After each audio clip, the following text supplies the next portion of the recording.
So you might know these guys, Newton and Huygens, basically one of the biggest British physicists, and I think the biggest Dutch physicist. And basically they said some stuff, and well, I have to warn you. So some people, yeah, had glasses. So basically put on your your math glasses. For some people, they don't really like math and equations, so they can sort of prevent themselves being blinded by the next bit. So, so we know Newton, he found the law of gravitation, and said it was like that. And Huygens found a law of centripetal force. So if you want to move a mass in a circle, then that's the force that you need. And of course, if you move a planet in a circle around the sun, then you use gravity to give you the centripetal force. So we can combine that, right? So hope you're still awake. So we equate them, and then of course the next step is that we do this, because we can divide the m away, we multiply with 1r, so we get Vp squared, and then we have g m star and 1r. So we get this. It's not too bad, right? This is okay, right? The people love math, I heard. So next step, in a circle, yeah, sorry. Is this about the Earth being steady within the solar system? Well, this is an idealized version, yeah. So we're assuming that planets move in circles around the sun. And that's a pretty good approximation, all right? So it more or less works. Of course, if you have a planet that moves in a very stretched ellipse, then it's not that good. And so just assumptions, but we have to start somewhere, right? So this is simplified, but yeah, good remark, by the way. So just taking it easy now. So we know in a circle, this is the circumference of a circle, the period, the time it takes. So this is the velocity of the planet, right? Not too bad. So we have this in a circular orbit. So we fit this into that, and then we find this. This is not too bad, right? It will get much worse. So no worry. So we square this, we get this, and now of course we can find this one. This guy is Kepler, and he found more things, but this is called the Kepler's third law. Kepler? Kepler. Yeah, he's Czech. He's? Czech. That might be true, yeah. Yeah, that's your country. Yeah. Shout out if you see your own scientist, right? No, anyway, so this is the Kepler's third law, where basically he found the distance. This is the radius of the orbit of a planet. These are all constants. Well, the mass of the star, we know that. And this is the period. So that means, of course, cube root, right? Do this, and that we can find the radius of the orbit if we know all this stuff, so the stellar mass and the period. So now it's safe again. You can take off your glasses, all right? Yeah, so it's safe, yeah? All right. So basically we find this. And that's very useful. So if we see a transit, so basically you're looking at a star, the light of a star, you see a dip. You go, hey, what's that? And then you wait a while, and then you see another dip. You go, hey, wait a minute. You see two dips. And then, of course, you wait in this period and see if there's another dip here.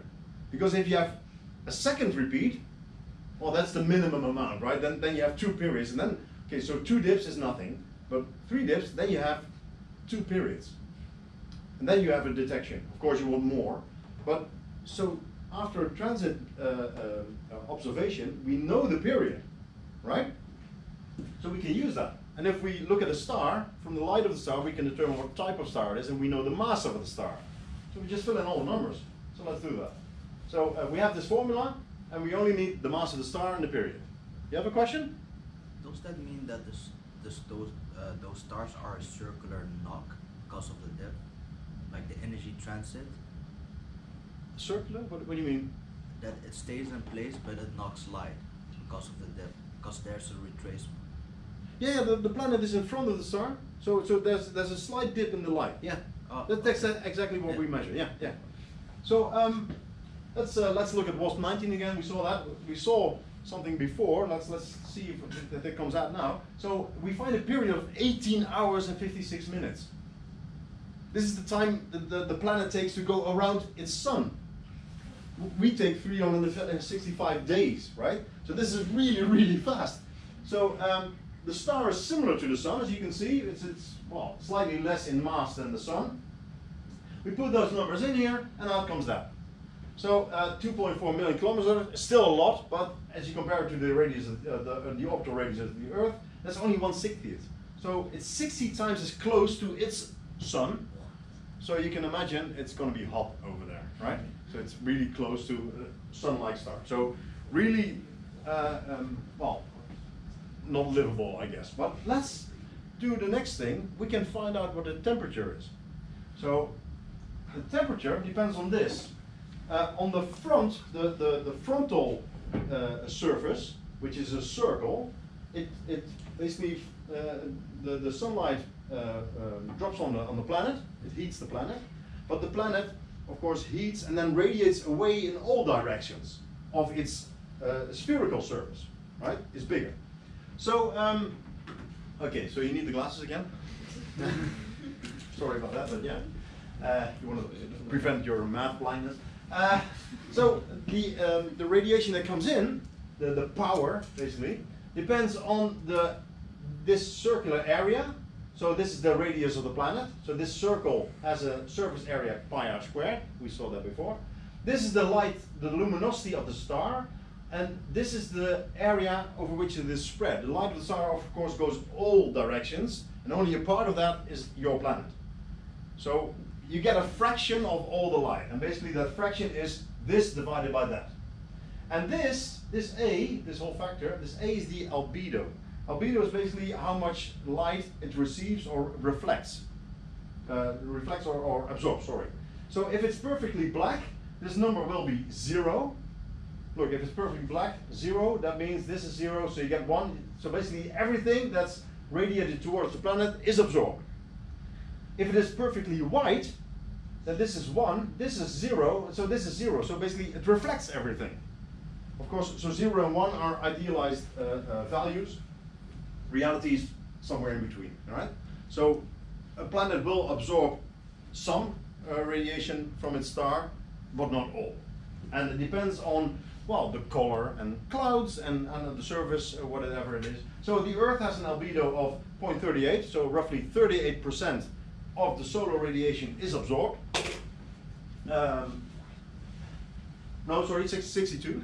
38 is radiated back. And the moon basically is 0.07, so it's very dark, right? So 93% is absorbed and 7% is reflected back. So to get an idea, we need these albedo values, and that influences the surface temperature of a planet. So this is what is radiated out. So you see the area of a sphere, right? 4 pi r squared. So this is the surface of the whole sphere, and this is basically what Stefan Boltzmann said.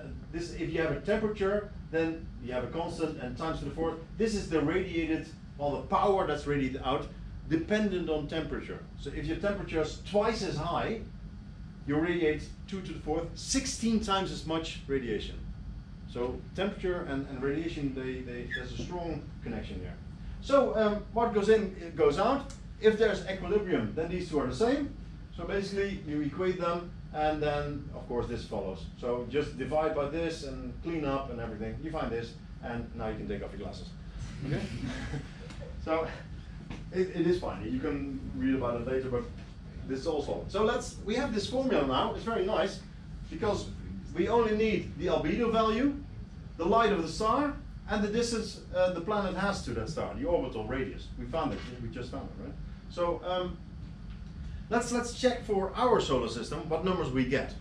So in the middle column is the calculated values, the equilibrium values, equilibrium temperatures that you calculate with the formula. And these are the actual temperatures, in Kelvin, by the way. Kelvin is the standard unit. So for most planets, these numbers are roughly the same, okay? So it's pretty good. Of course, if there are differences, you should find an explanation where the differences come from. And of course, Earth and Venus have the biggest differences. So what is happening here? Any idea? See, Earth is well, it's 33 degrees hotter. Venus much, much hotter.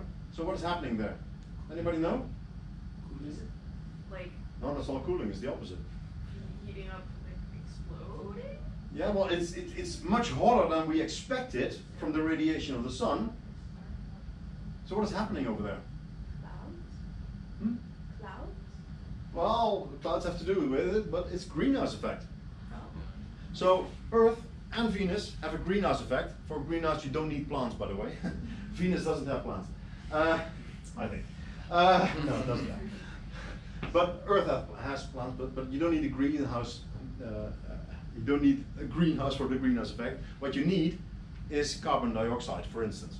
You need a gas that basically absorbs light and radiates it as infrared radiation. And that's basically what carbon dioxide does, what water vapor does, and what methane does really good, really well. So that's the thing. We have Earth on the right. Whoops, sorry. We have Earth on the right. So we have the normal greenhouse effect, the regular greenhouse effect for many centuries. And the last century, we have this runaway greenhouse effect, which might increase till ridiculous amounts, and we might end up on this side, which we don't want because, well, we'll all be dead then. So, but basically, if you see another temperature that's not the same as the equilibrium temperature, you have to explain that. So it's also with some planets, they have different temperatures, and we can find the temperature not by calculating what it should be, or we can actually measure that. If a planet is hot and it moves around the star and it moves behind the star, and you look at the total light that you get from star and planet, if it's behind the star, then you just get the radiation from the star, right? But if it's slightly next to the star, then you will see the extra heat radiation from the planet plus that from the star. So what you do is you measure this, you measure that, and you take the difference. So you measure the heat radiation, the infrared radiation of star and planet, and just the star, and subtract them. You get a lot of noise because it's a really tiny signal, but from the heat radiation of the planet itself, we can calculate what the actual temperature on the planet is. And if it's not this, then we should find an explanation for that, right? Something with clouds, for instance, or greenhouse effect. So that's something to think of.